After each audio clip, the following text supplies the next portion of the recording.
प्यारे बहनों और भाइयों, मेरा नमस्कार स्वीकारो। देखिए, आज के लिए हम आपके लिए टॉपिक लाए हैं कि क्या ब्रह्म का साक्षात्कार हो सकता है।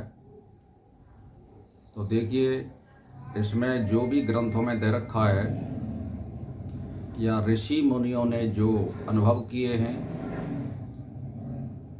पूर्व में भी किए हैं और वर्तमान समय में भी किए हैं अनुभव, तो मैं उसी के आधार पर आपको बता रहा हूँ। तो देखिए, तप और त्याग और योग, इन क्रियाओं को जो भी मनुष्य निरंतर करता है और दीर्घकाल करता है और एक स्थान पर एक समय पे और नियत समय निर्धारित होना चाहिए कि मैं कितनी माला कर रहा हूँ या कितने समय में कर रहा हूँ। अगर वो दीर्घकाल करता है 12 वर्ष तक एक स्थान पर और वेद सम्मत उसकी शिक्षा हो और गुरु के सानिध्य में रह रहा हो, तो उसको ब्रह्म प्रत्यक्ष हो सकता है। ये सभी ग्रंथों में आया है और ऋषि मुनियों ने इसको अनुभव भी किया है।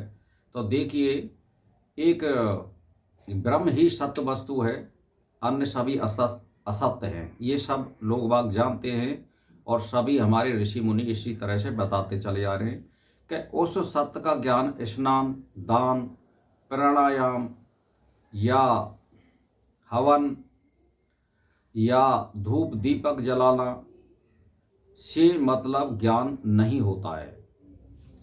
तो मतलब मेरा कहने का मतलब ये ज्ञान के लिए विचार में आते हैं, ये साधन है मतलब हमारे लिए।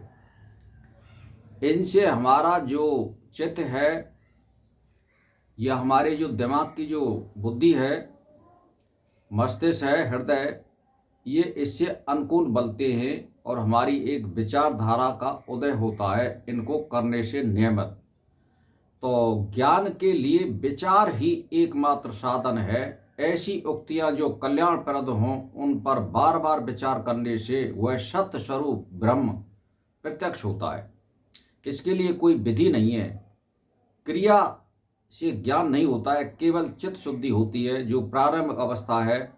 इसके लिए निरंतर उस पर विचार करना आवश्यक है कि जैसे कि हे परम पिता परमात्मा, मैं कौन हूँ और जो ब्रह्म है वो कैसा है, मैं उसको अनुभव करना चाहता हूँ या मैं अनुभव में लाना चाहता हूँ।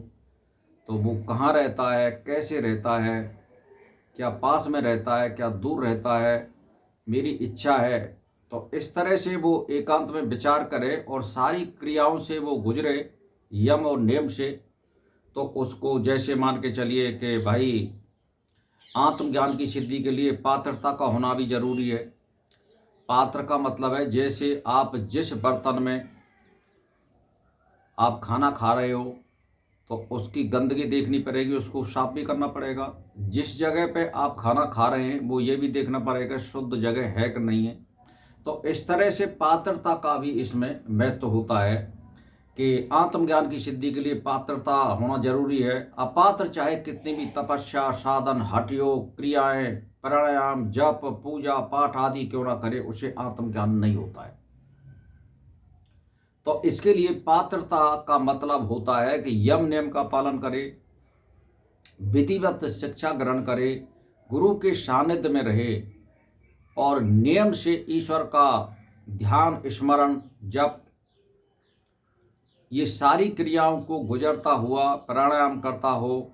ये क्रिया सब सहायक होती हैं और गुरु का सानिध्य हो, गुरु के आज्ञा के अनुसार क्रियाओं का पालन करता हो, उसके लिए भगवत कृपा प्राप्त हो जाती है और इनसे वैराग प्राप्त होता है। और जब वो समर्पण हो जाता है ईश्वर के, तो मेरा कहने का मतलब यह है कि ब्रह्म प्रत्यक्ष हो जाता है।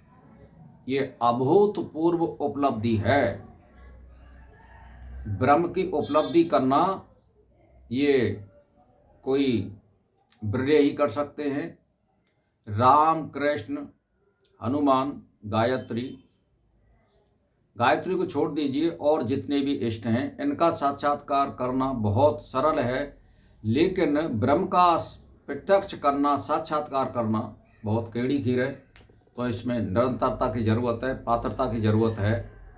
तो झूठ साठ से परे रहे, यम नियम का पालन करे और नियत समय पर अपना ध्यान भजन पूजन करता हो और एक ही स्थान का सेवन करता हो, गुरु के सानिध्य में हो, तो गुरु की कृपा हो तो ईश्वर कृपा जरूर होगी और ईश्वर कृपा होगी और निरंतरता से वो करता होगा। अहंकार बिल्कुल नहीं होना चाहिए। समर्पण भाव से अगर वो करता है तो ईश्वर की सत्ता में विश्वास होना ही समर्पण है, जो आवश्यक शर्त है। इसमें स्थान और समय का भी प्रभाव होता है। उचित स्थान और अनुकूल समय पर की गई साधना से शीघ्र उपलब्धि होती है। उचित वातावरण और गुरु का सानिध्य भी आवश्यक है।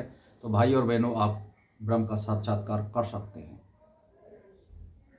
तो आप करिए, अनुभव करिए। ऋषि मुनियों के अनुभव को आधार बना करके आप साधना कर सकते हैं और ब्रह्म का प्रत्यक्ष कर सकते हैं। सर्वोपर उपलब्धि होती है सनातन धर्म की और मनुष्य धर्म की। तो भाई और बहनों, मेरा इसी के साथ नमस्कार स्वीकार हो।